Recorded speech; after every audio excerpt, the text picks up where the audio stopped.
Welcome again to San Diego. It's great to see so many familiar faces back here. And on behalf of FC International and in partnership with Admiral Daly, the United States Naval Institute, for the next few days, we'll focus on sea services and how we prepare to defend ourselves against those who mean harm for us at sea and beyond.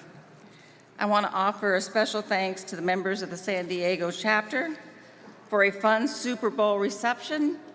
I think I've accounted for most of my team from that night. I think they're back, so great job. Also for the support of the volunteers that are all here working west to make sure that it happens. We appreciate your continued leadership and support. And as we look at, again, our mission is professionals and premier talent in IT, cyber intelligence, global security, and communications, we want to continue to serve those that we serve. We're here this week to discuss the theme, readiness, capability, and capacity. How do the sea services match up against the future threat? No nation flourishes without access to the seas and successful maritime operations. That was true in ancient times. It's more true as we move into the future.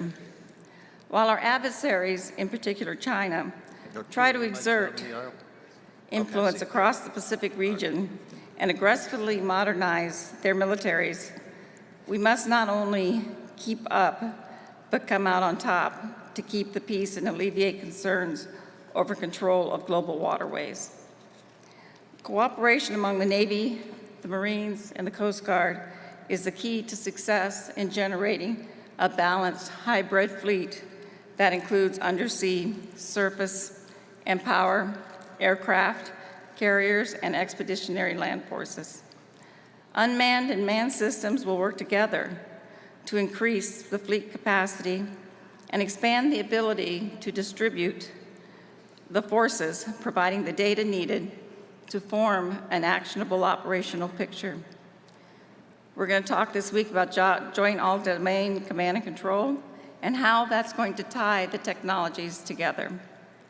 We also will continue to work with our allies as they modernize their maritime capabilities. And while technology is indeed important, what's at the heart of all of our military services is our men and women who are serving in uniform.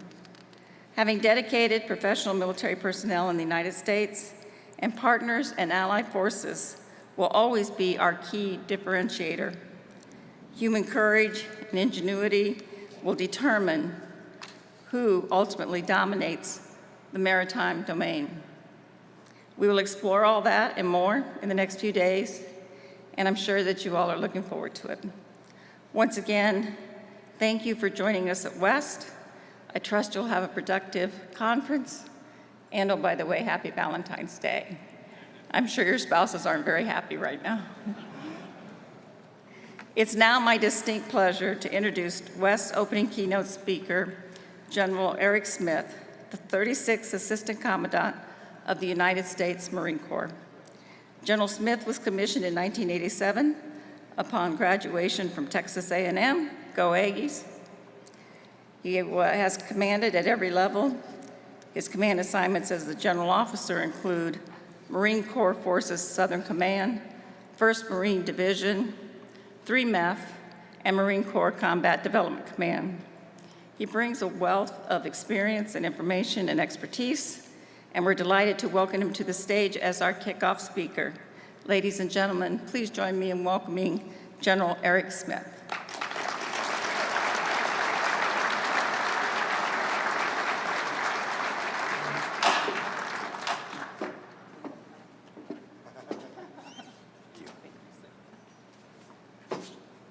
Okay, I didn't get any NFL, MLB music stepping up to the plate, so I'm hoping I'm not going to strike out here on you.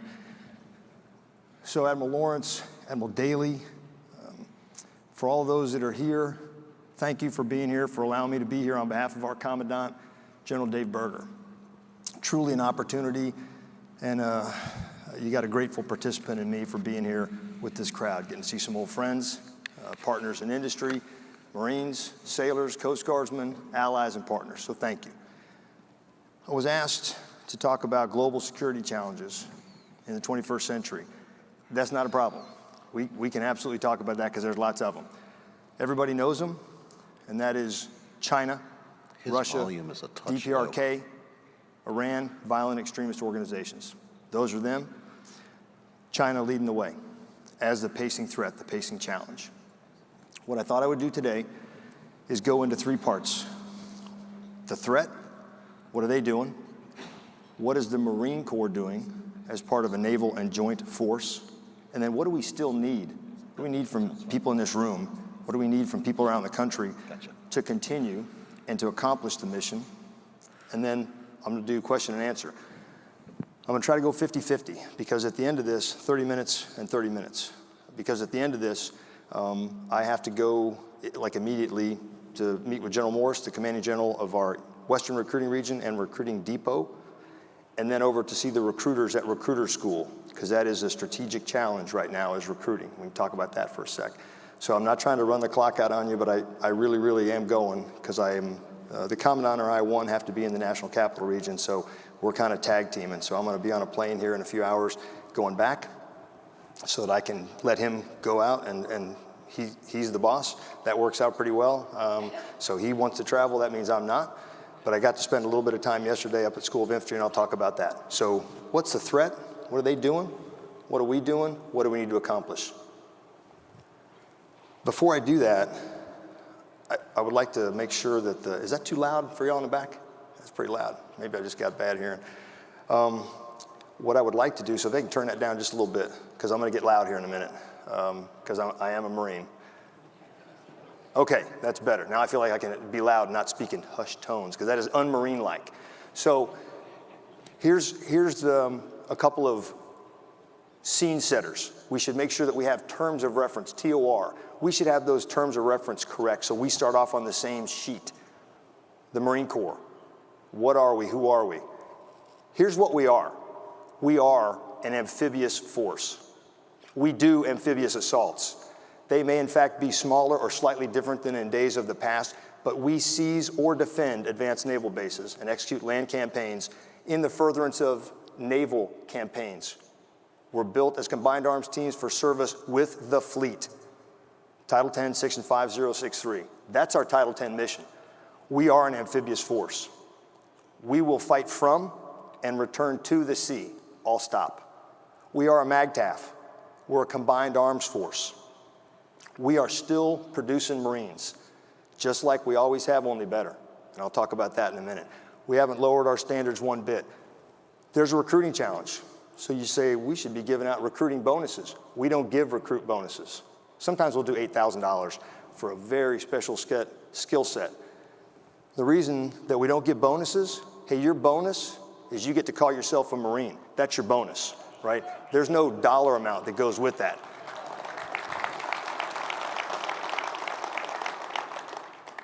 The other thing that we are is a global crisis response force. Global crisis response. We do that in partnership with our shipmates, with the Navy, as a naval expeditionary force in readiness. General Berger said, and I've said, we cannot allow a situation where a crisis happens, some disaster, and a Chinese amphib full of Chinese forces arrives on scene first. We can't allow that. That would be a very, very bad day for us. Can't have that happen, except for it already did. Happened a year ago in Tonga. We cannot let that happen again. We are, if you look at this picture, a naval expeditionary force in readiness. All stop. So that's the terms of reference. I don't have any strong feelings about that, but that's who we are. Now let's talk about the threat. First thing to know about the threat, not 10 feet tall. Not 10 feet tall.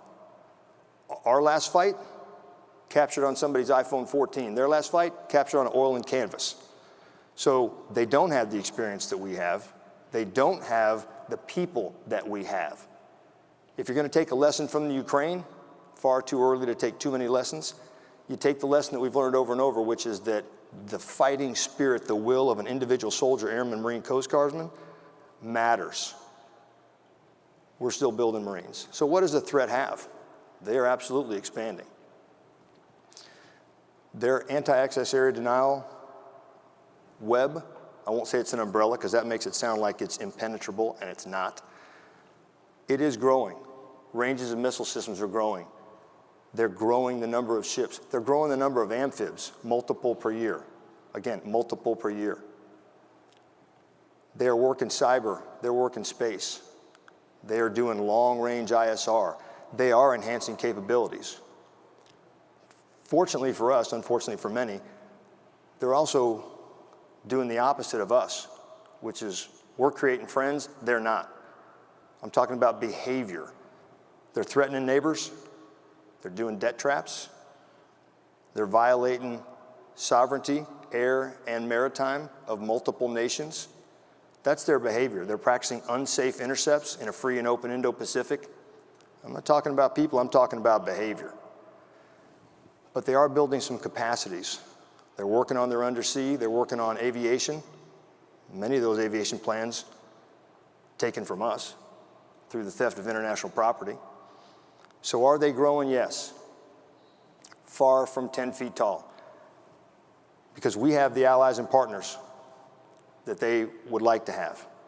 We just did EDCA, Enhanced Defense Cooperation Activities Agreements, in the Philippines. Phenomenal allies. We just reached a 2+2 agreement to keep our 12th Marine Littoral Regiment in Japan, because we got great allies in Japan. Never been stronger with the ROCs. We have a Marine Rotational Force in Darwin. Never been stronger with the Aussies. And I'm not even remotely qualified to talk about AUKUS, other than we are in fact working hard with the Australians for even more advanced capability. So those are our allies and friends within the Pacific. I am here to talk about Marines in the Pacific. That is our home. It's where 2 out of our 3 Marine Expeditionary Forces are focused, to include Lieutenant General Bierman, commander of 3 MEF, who's here with us this morning, and Lieutenant General George Smith, who will be a speaker in a panel later this week. He's got 1 MEF. Those 2 MEFs are focused on the Indo-Pacific, 2/3 of our MEFs. On any given day, 20,000 Marines are west of the date line. Our job is to organize, train, equip, prepare them to handle the crises that may come. But we are focused on the Pacific. But those forces are not simply designed for the Pacific. They're most useful in the Pacific, but highly useful across the globe. Highly useful in the high north, where we continue to have an awesome partnership with our Norwegian allies. We just did some pretty spectacular work, and this is all unclassified, and I apologize for that. Pretty unique work in the European theater with now Lieutenant General Cederholm, who was then commander of 2nd Marine Air Wing, with now Lieutenant General Frank Donovan, the vice commander at SOCOM. Did some work with Task Force 61 too, out in the Med. So these forces are useful across the globe, because as I said, in the terms of reference, global crisis response force. So let's talk about us. At the unclassed level, I'll give you a quick laundry list of things that we're doing and have done. And I really would like to go classified, because the list gets a lot longer and a lot sexier and a lot more interesting. But here's some things done. 3rd Marine Littoral Regiment, because it's about people first. 3rd Marine Littoral Regiment stood up. And it wasn't just we unfurled some colors. That unit is now just up the road at 29 Palms in our desert training base, exercising command and control in a disaggregated, high-threat environment underneath the leadership of Major General Sparky Renforth, who's the commander of Marine Air Ground Training Center, 29 Palms. That Littoral Regiment stood up.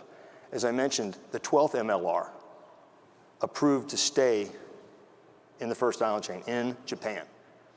MQ-9 Alpha extended range, flying it now in CENTCOM, soon to move into the Indo-PACOM. A 2nd KC-130 squadron moving to the Pacific, time now. Rogue Nemesis, Navy Marine Expeditionary Ship Interdiction System. That's a Joint Light Tactical Vehicle, Naval Strike Missile, or other longer range system. Fielding, time now. Gator Radar, TPS-80, best radar in the world. Fielding and used in multiple theaters. At the unclassed level, multiple theaters. Fielding at time now. Our aviation readiness accounts funded at the 95% level. First time that I can ever remember. All readiness accounts 95%. We're going to procure our last MV-22 this year. We'll complete the buy. CH-53K, IOC, initial operating capability. Lifting 37,000 pounds of anything you want, anywhere you want. The only joint heavy lift helicopter in the DoD inventory. Only one. Amphibious combat vehicle. IOC, soon to deploy with the Muse. Moving, building, it will be used in the Indo-Pacific first. That is a short list of things. The list of things we don't have the ability to talk about is longer. It's not just about the gear, it's about the training. It's about the people, it's about talent management. Let's do talent management first and then training. Talent management does not mean every Marine that comes in goes on to become a Master Sergeant. We have a gap between 5 and 9 years where we have a hard time holding the expertise that we need to operate in a disaggregated environment against a peer threat. So we're going to retain, not recruit our way out of a problem, we're going to retain our way out. Why would I break General Morris's back to go find people and then send them on their way after 4 years? When I could say, hey Marine, what would it take to keep you? What would you want to do? You want to lat move to a different MOS? You're already a corporal or a sergeant. We'll let you do that. We'll use a different training model to get you the same quality training as a sergeant instead of as a private. Once we can do that, we can let you stay at home station for 6 years instead of 3. God forbid we don't move every 3 years, you know. That'll change the face of humanity. So what if we did that and we let you and your spouse work in the same place for 6 years? That'd be great.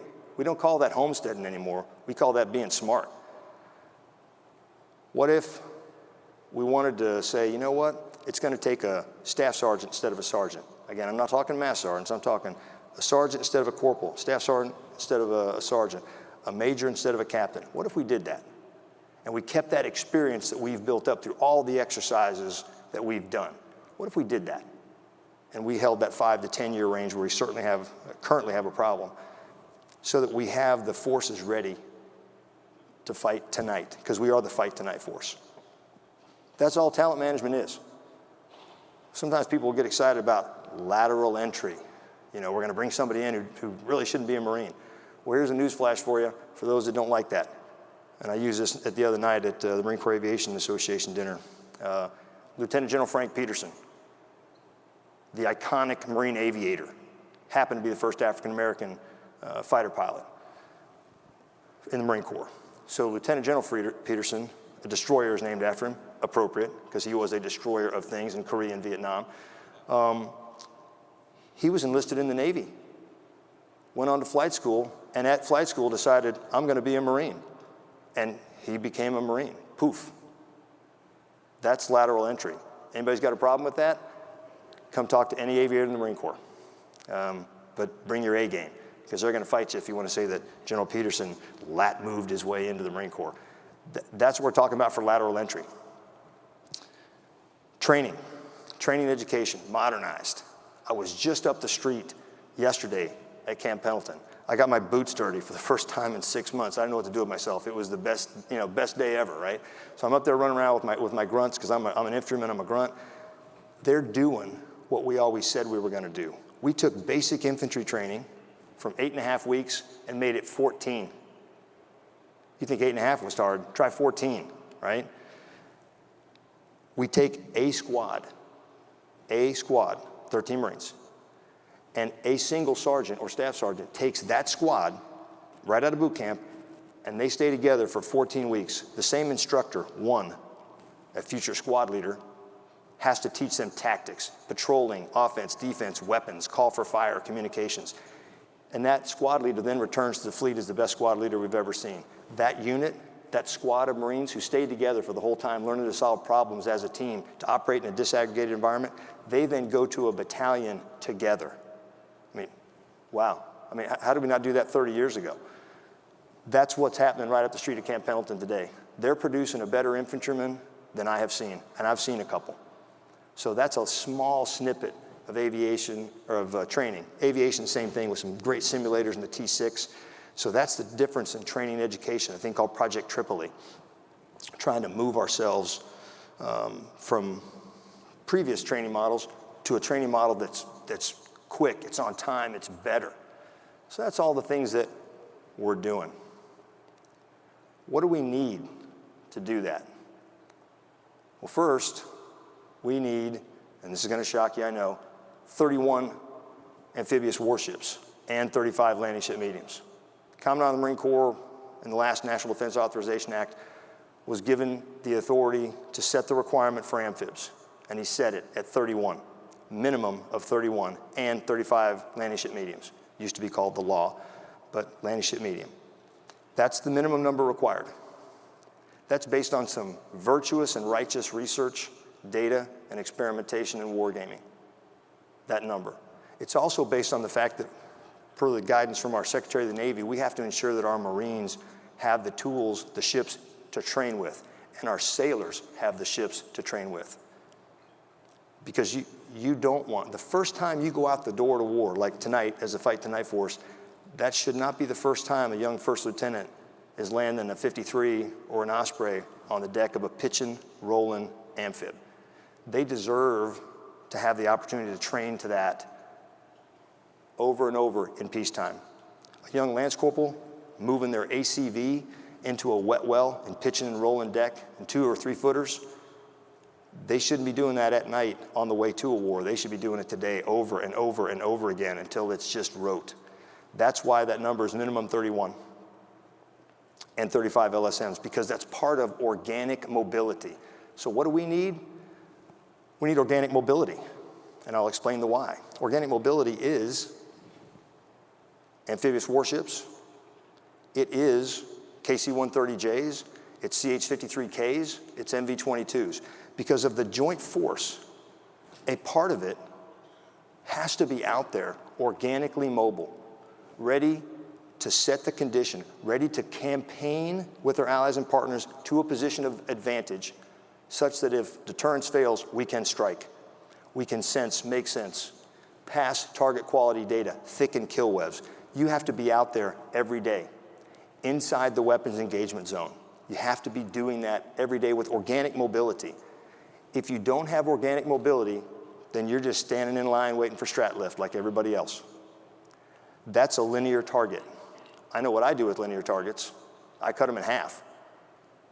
You have to have that force that's forward with the capacity to be a credible threat to an adversary and to do the deterrence that enables the joint force and the fleet to maneuver. We do sea denial as part of distributed maritime operations.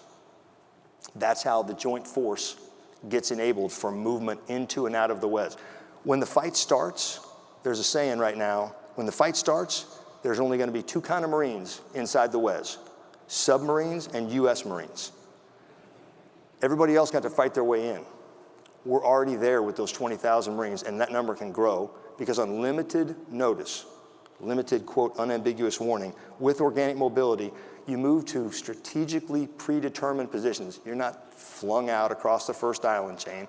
You move to strategically predetermined positions to inflict maximum problems for an adversary.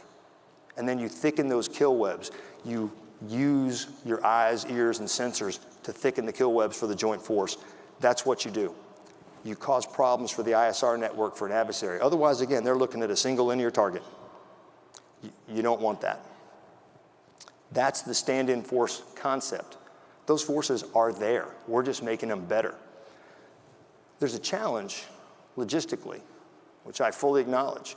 How do you sustain those forces? Well, first you use expeditionary contracting and you use pre-basing, right?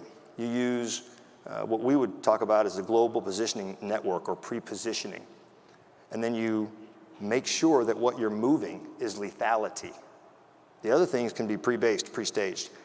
Again, great allies like Japan, Korea, the Philippines, Australia allow us to do that because we have friends. China, not so much. When people say, well, that's going to be too hard, too dispersed, well, I'll tell you what's harder is fighting your way into the WES, because you have no idea what the logistical tail for trying to fight into the WES is. You can't do that. You also can't move at speed, unambiguous warning, with just a couple, 3, 4, 5, how many days notice. You can't move heavy armor. heavy bridging, things that require lots of gas. That's not our role as part of the joint force. The stand-in force enables joint maneuver. Whether we deceive, jam, or strike, that's our place to enable that joint maneuver. That's the stand-in force concept. It's not that hard. We got a concept out on it, you can read the paper. How do we get there? We got there the way you're supposed to get there.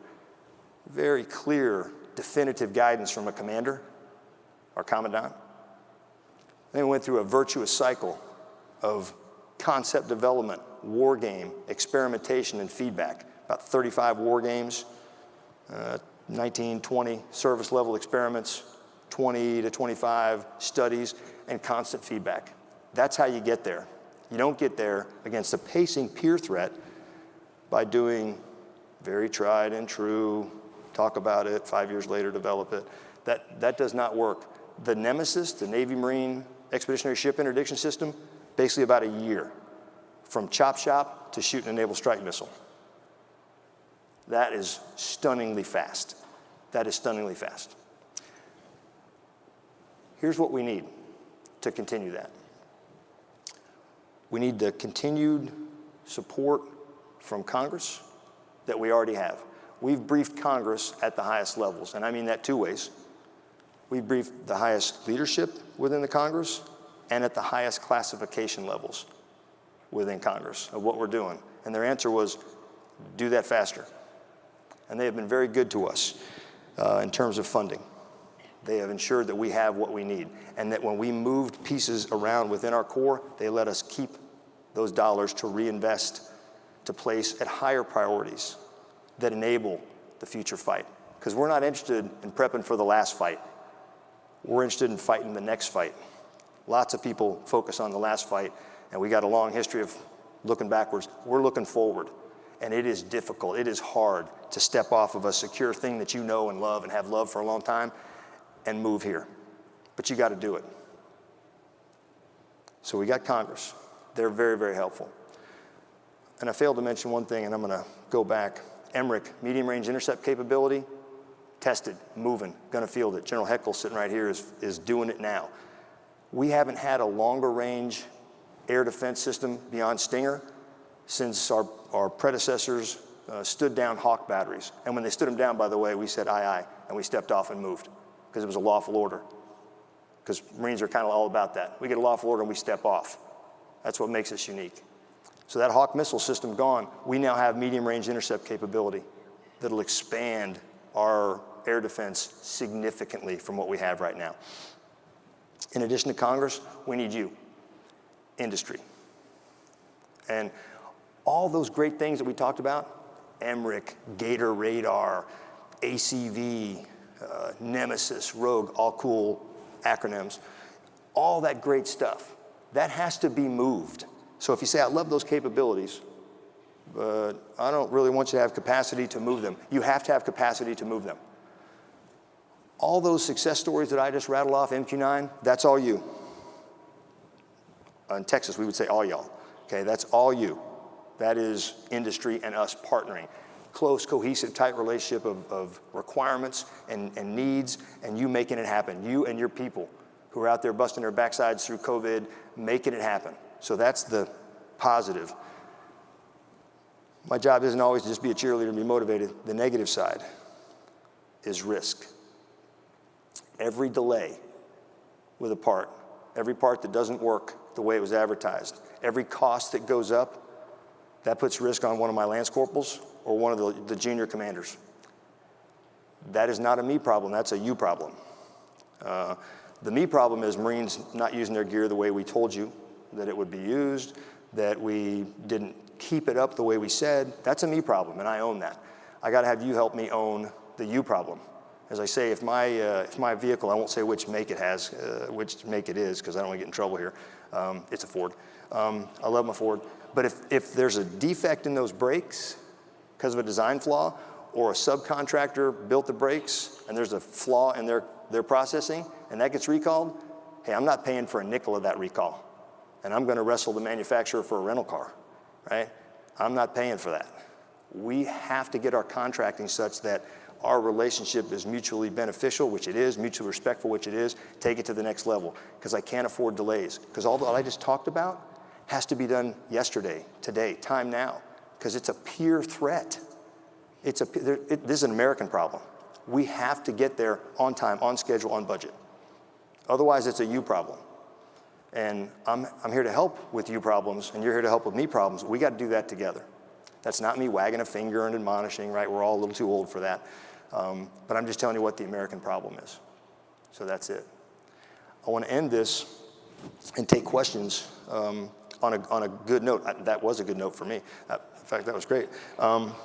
Maybe less so for you, but again, I take you back to the laundry list of accomplishments that we have done together. MQ-9 Alpha Extended Range, MRIC, Nemesis, Gator, ACV, and the list goes on. CH-53, MV-22, F-35. The list goes on, both Bravos and Charlies for us. These are capabilities that are needed, and they're forward. Amphibs, out there, just need more. But all those are success stories. I'm just trying to get to the future of how do we sustain that? And we do that by, frankly, by hard, tough, real criticism of each other on, hey, you missed the mark here. Hey, well, you missed the mark on that. You didn't have a unit ready. We should have those conversations. It's not like we're going to walk away from each other, right? We have to ensure that the industrial base is set, stable, and solid so it can support the warfighters, like my own son, who's a Marine, who's out there.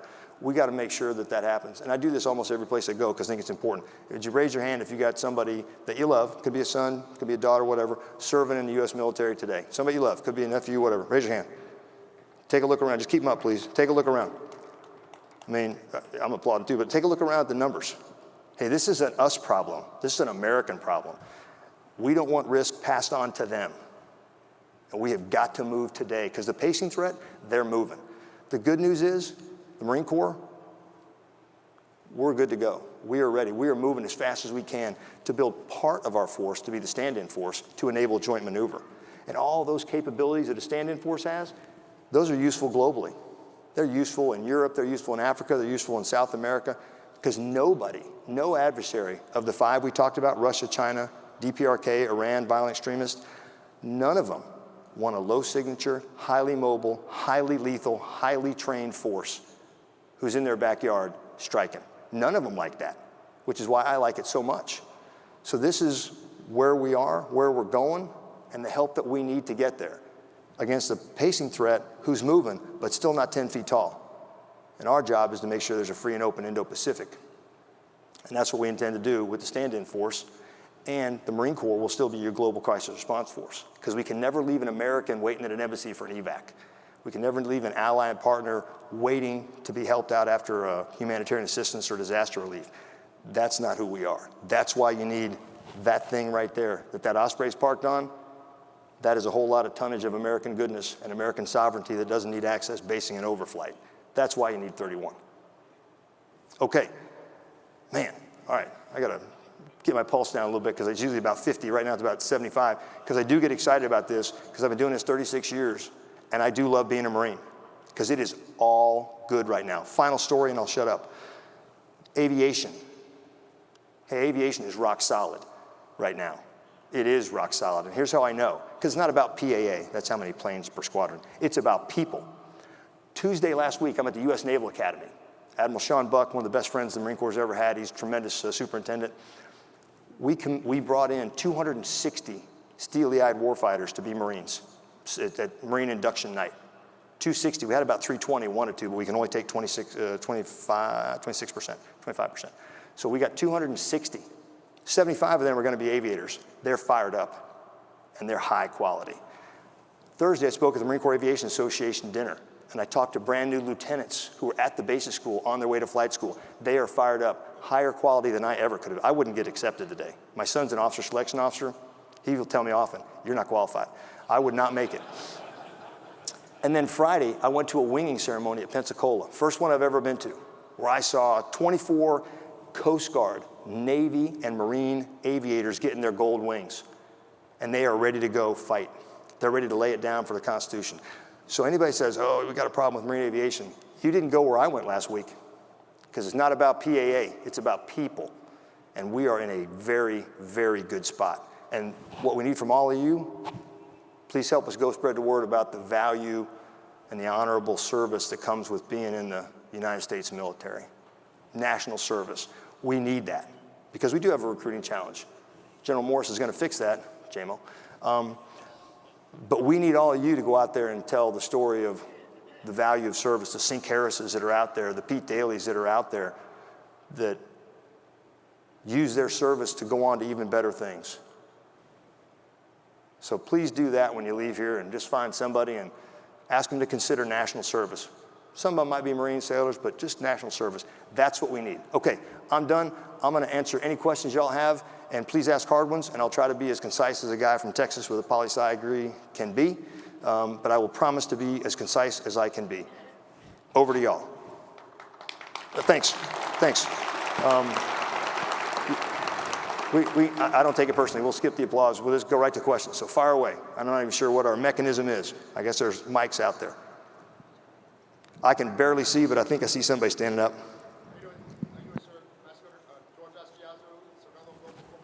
Master Guns. Sir, first of all, good morning, and thank you again. It's always an honor to hear you go up there and tell us how it is and tell us where we're going and what we should be preparing for our industry. My question is, we talked about organic mobility and the emerging threat and shaping that in preparation for that emerging threat and what's coming our way. The Commandant's request for more amphibs. How much are we investing in those capabilities, i.e. hypersonics, issues in supply chain and critical collaborations and assessing those operations and risk management in the Pacific, in our capabilities and our warfighting skills? Thanks, Mr. Guns. On the question of how much are we investing in hypersonics, I mean, I won't speak for the Department of Defense, but I can tell you that that is a singular point of focus, hypersonics writ large. And again, hypersonic is anything over Mach 5, everybody knows that. One of these days, hypersonic will be ubiquitous on the battlefield because everything will be, Mach 5 and high G at endgame. But as far as the analytics that's going behind the threat, that's going behind the capacity needed, that's going behind the ability to work and operate inside of an engagement zone where hypersonics have been proliferated, that's all of our wargaming and all of our analysis, Master Guns. It is all done at the TS level, secret level minimum, or at the fully informed level. And that's why it's so difficult to come here and say, hey, we did this, this, and this, because I am not interested in going to jail today, and I'm trying not to do spillage. And we are right up on the line here on a daily basis having good individual conversations and collective conversations without violating classification levels. But I can tell you at the fully informed level, General Heckel, General Glavey, General Bierman, that's all they do. Is focus on those threats, how to operate in them, how to overcome them, and how to inflict pain on an adversary with those same tools. I know that's a sort of a roundabout answer, Master Guns, but it's about as far as I can go without, the joke is I'd like to retire one day with a band present, and the other retirement is a phone call, and I would not like to do that because my son will say, see, told you, you weren't qualified. That's about as good as I can do on that one, Master Guns. Yes, sir.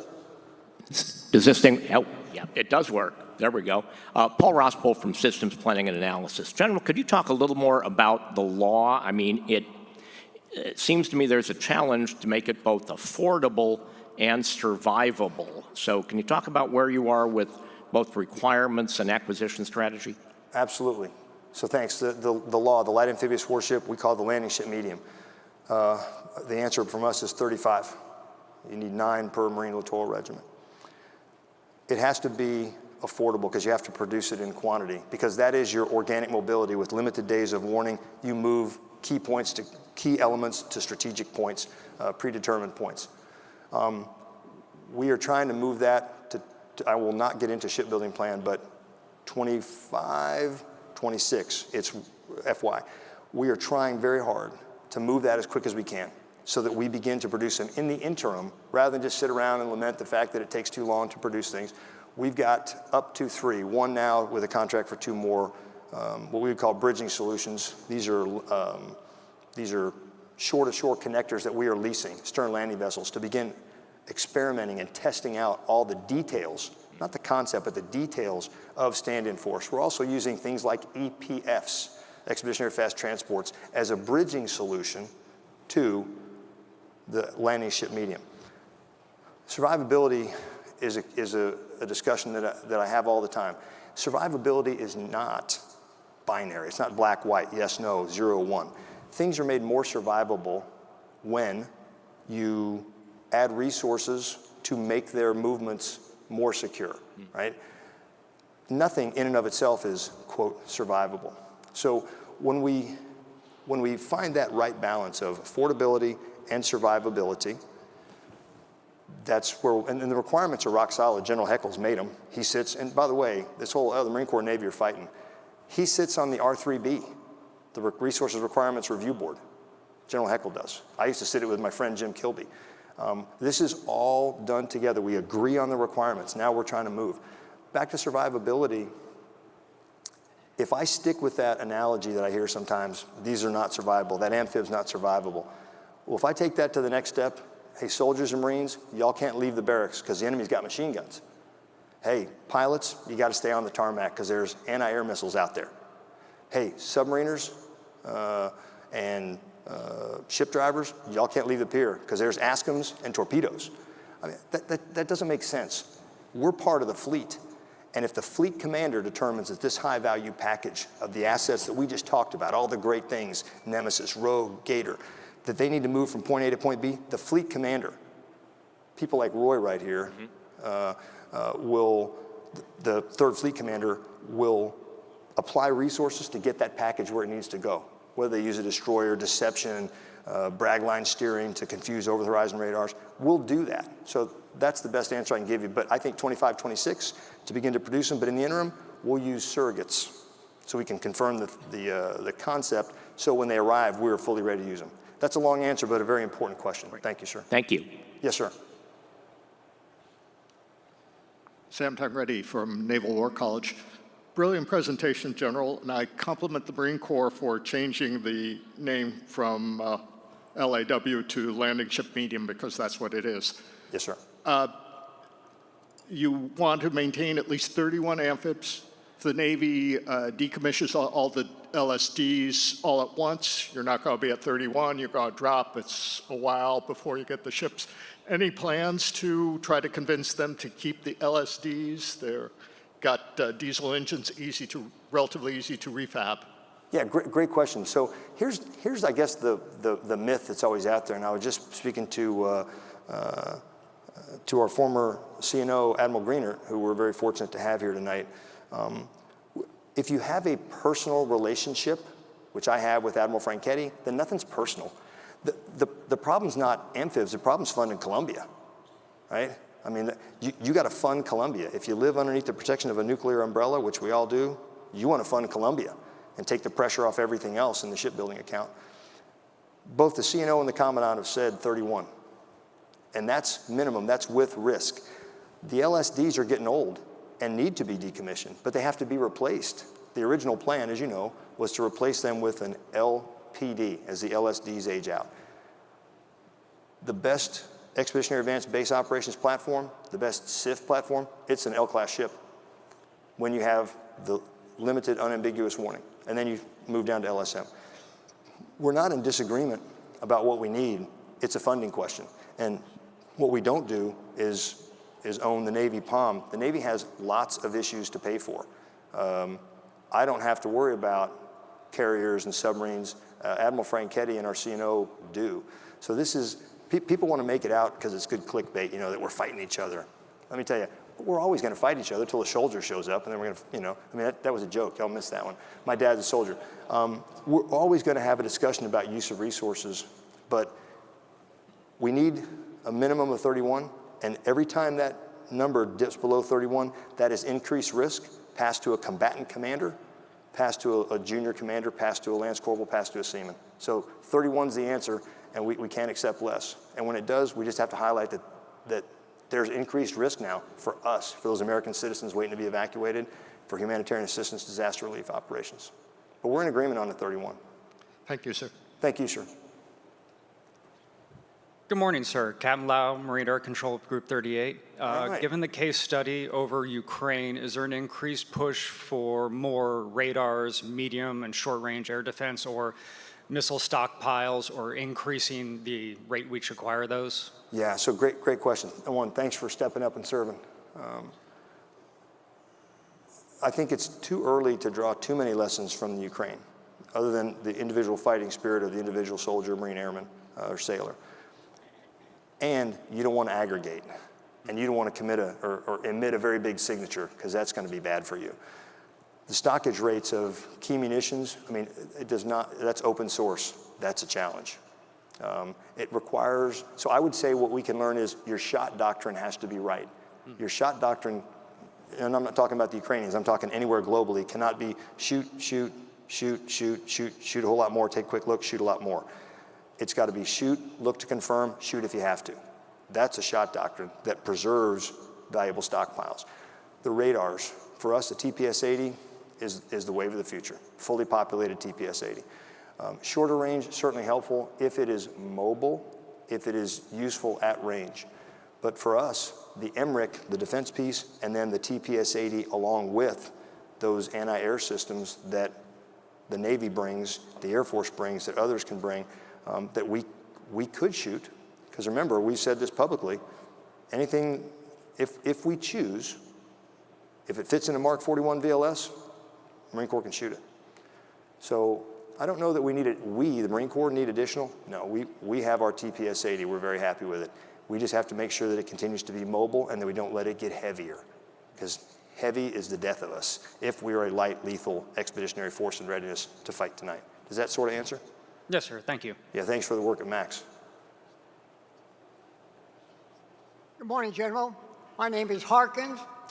I'm a retired Sergeant Major from the Marine Corps. Hoorah, Sergeant Major. Still doing my job at MCRD San Diego with General Morris, General Bierman, General Heritage, General Hewley, with the passing on the traditions and so forth of the Marine Corps. And I am here as a dinosaur in this room. I retired 2 years before you were commissioned. That doesn't mean I'm not keeping up with some of the things that we still have. And I'm looking for an affirmation on what you said in the very beginning, which was the mission of the Marine Corps, which is to secure and defend advanced naval bases. And I am taking from that the reduction in tanks, almost to zero, the reduction in artillery cannons and going to HIMARS. But I also see we have a reduction in the air wing, which is about to occur someplace along the line. So I'm just looking for an affirmation that we're going back to the original concept of the Marine Corps and not becoming another land army like we did in Korea, Vietnam, Afghanistan, and Iraq. And if you can give me that affirmation, I would appreciate it. Sergeant Major, I can give you that right now. If I didn't think you'd snap my arm off, I'd kiss you right on the forehead right now for asking that question. So one, Sergeant Major, thanks for stepping up and serving when so many couldn't or wouldn't. And I mean that in all sincerity. So I'll hit those very quickly. Tanks.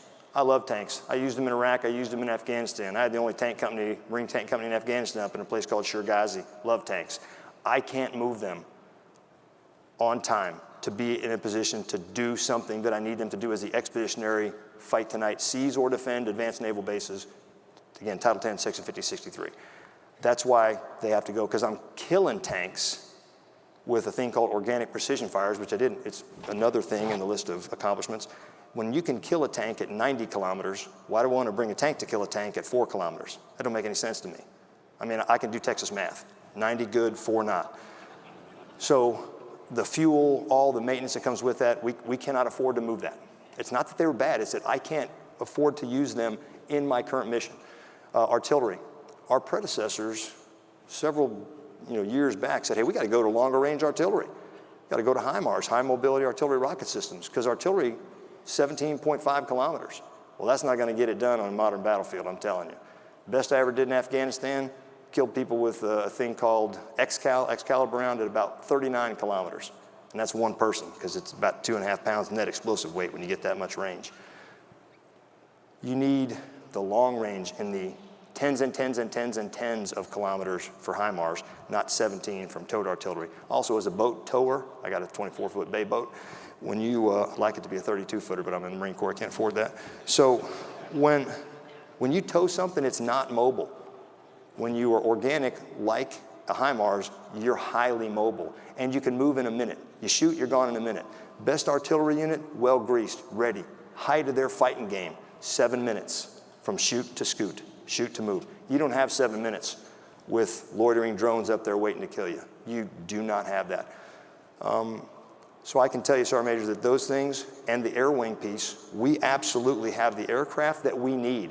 Because what I can't do is a hollow force. I can't have what we would call shadows on the tarmac. There's a plane, but I can't fly it. I'm 480 tactical air pilots short right now. So if you know somebody wants to fly F-35s from Marine Corps, come see me.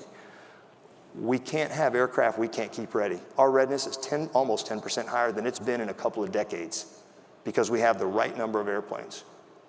So I've seen AV-8B Harriers go from 10 to 12 to 16 and back. So don't tell me it's about PAA, because I've seen it go up and down. And back in 2013, our commandant had to remove about 100 airplanes because we couldn't afford them, and he said that. So the Wayback Machine doesn't lie. Congressional testimony is a beautiful thing. It's always there. So, Sergeant Major, I can tell you that what we are is a amphibious force in readiness in compliance with Title 10, enabling the joint force, and we are not becoming a second land army. I love the Army. My father was a soldier, but America doesn't need two armies. It needs a Marine Corps and wants a Marine Corps. So we are going back to the roots that you helped us build. So on Thursday, I will be addressing year 31 with the CNO as I have in the past, because I don't see any inventory in the CNO's budget for 31 amphibious vehicles, vessels, no matter how I look at it. But I will reinforce that on Thursday and in accordance with your directive on 31. Thank you. Thanks, Sergeant Major. And just so you know, CNO Gilday, he's a good man and a good friend, and he would like to see it too. We just need to help him on his budget with Columbia because that's an American problem. So it's not a U.S. Marine Corps versus U.S. Navy. Don't let people get in there. But thanks a lot, Sergeant Major. And if you want to see what still lean, still green, still mean looks like, just take a look at a Sergeant Major. We got a lot of them out there. Thanks, Sergeant Major.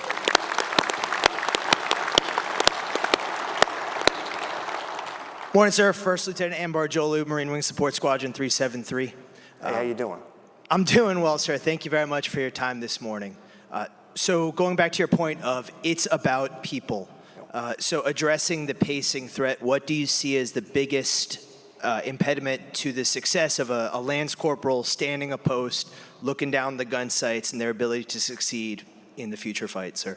Yeah, the biggest impediment's going to, I mean, since you're talking about people, right? Yeah, they need the equipment, they need the training, and we're providing that. Our infantry Marines are better equipped than they have ever been. I'm looking at weapon systems out there yesterday at School of Infantry that turn your hair white. I mean, phenomenally equipped, phenomenally trained. What they need is discipline, because that is still the coin of the realm. You got to fight, win, and return home with your honor clean, and that is instilled by the Sergeant Major, by you. That's everything from how you wear your sleeves. I mean, look, there's a reason that your ribbons are 1/8 of an inch up. Y'all know why ribbons in the Marine Corps are 1/8 of an inch up? Exactly 1/8 of an inch. Who knows why? Because we made that up, right? The reason we made that up is to give you something to focus on, right? Because adherence, rigid and ruthless adherence to standards like NATOPS for pilots is required to be taught every single day. It's not a harassment or hazing package. It's 1/8 of an inch up in center, because when I tell you to set your machine gun on a 272-degree magnetic principal direction of fire, it doesn't mean 273. It means 272. If your final attack heading is 175 magnetic, it doesn't mean 176, it means 175. So it's the rigid, ruthless adherence to discipline and taking care of our people, retaining them. These are adults. They stepped up to join. Treat them like adults. That is the key. That's when you're facing down the barrel of a weapon system, looking through an optic, and you're about to kill your fellow man, what you need to know is that the Marine on your left and right willing to fight there with you. And they are, because we're building them right down the street underneath General Morris's leadership. It is about discipline for you as a first lieutenant. So you're going to want to trust me on that one. It is about discipline. Thank you, sir. Hoorah on that, Sergeant Major. Okay, We have time for one more question. Okay, I'm trying to go as fast as I can, so again, I'm not running the clock out on you, and I hope I'm giving you your 50-50 worth of time. Sir. Good morning. I'm Intelligence Specialist 2nd Class Williams on board USS Tripoli. Hoorah! I had the ability and the honor to serve with Marines on our maiden voyage. One team, one fight. Correct.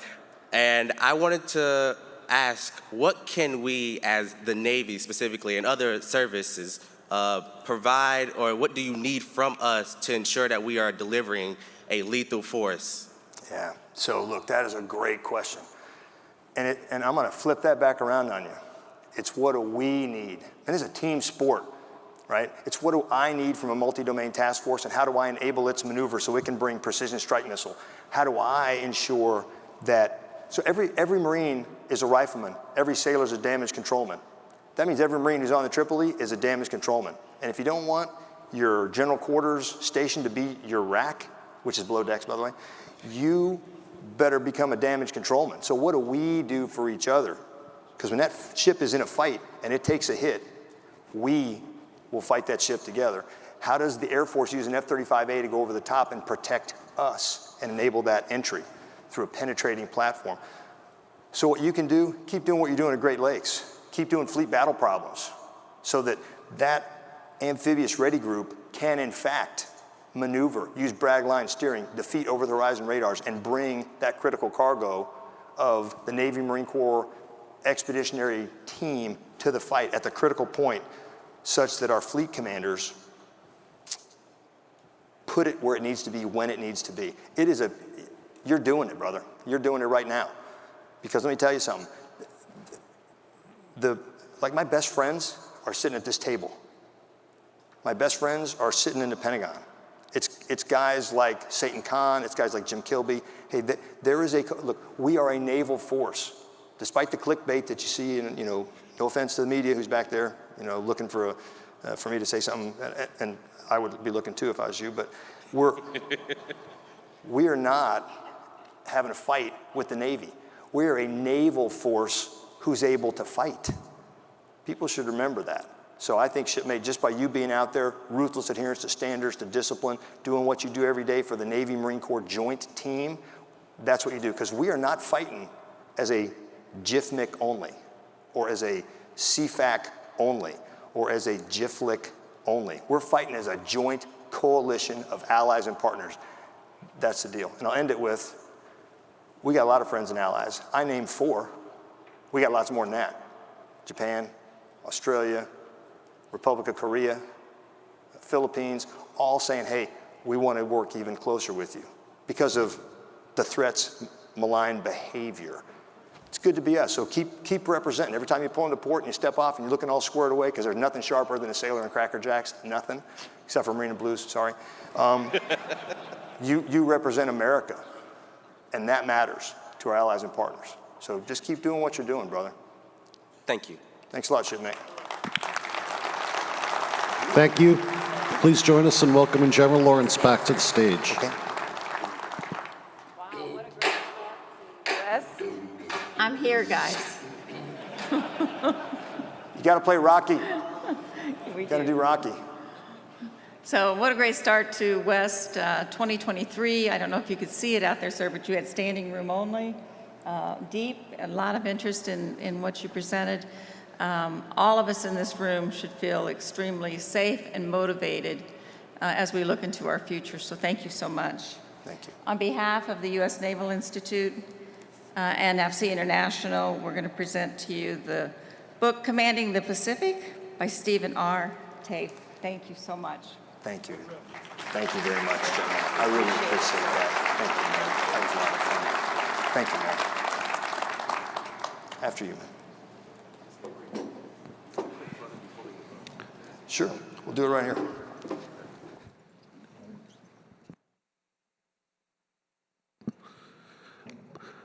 Ladies and gentlemen, we now move into a coffee break in the exhibit hall, sponsored by Confluent. We hope you'll be able to join us upstairs this evening from 4 p.m. to 6 p.m. in Ballroom 20D for an awards presentation and reception. In addition to AFCEA and U.S. Naval Institute awards, we will present the 2023 Copernicus Award